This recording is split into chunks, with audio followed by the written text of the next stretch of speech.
The deal introduced in the Senate lays out a framework to strengthen background checks, expand some gun restrictions, and help states pass red flag laws. The measure has the support of 20 senators, half of which are Republicans, which is what's needed to pass in the Senate.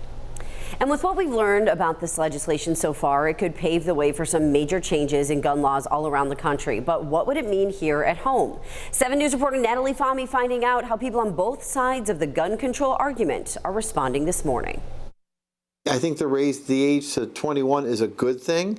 I support it. Raising it to 21, I think, opens the door to raising it to 25 or to 30 or whatever. Western New York conservatives and educators taking their stances on gun reform. Member of the Erie County Conservative Party, Russ Gugino, says anyone old enough to serve in the military should be able to buy a gun. You don't have a right constitutionally to buy liquor.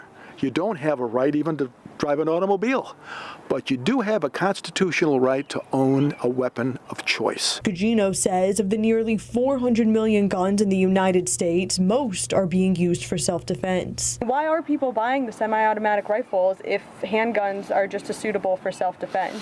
There are approximately 20 million AR-15s.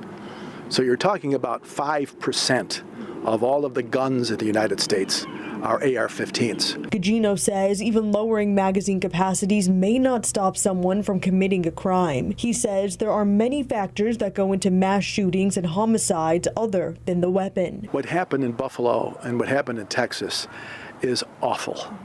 And we've got to find a way to reach out to those people who might commit these crimes and find a way to stop them before they commit. But Superintendent of Niagara Falls Schools, Mark Laurie, says comprehensive legislation will help put minds at ease. Parents and students and staff are more scared and have more trepidation than I have ever seen. I'm not anti-gun. I think that everyone has the right to use it safely and appropriately, but not assault rifles. Laurie says kids are impressionable, especially with the internet being so accessible. So he says it would be irresponsible not to take any action. We have to act on the world that's in front of us, not the one we wish we could go back to. Both Laurie and Gugino agree arming teachers is not the way to go. I would not ask a teacher to be armed in a school, and I would not ask a police officer to teach biology. Municipalities, school boards, school budgets ought to allow for armed guards who are trained in this. I reached out to several local gun shops. They all told me they do not feel comfortable commenting or taking a stance on the pending legislation at this time.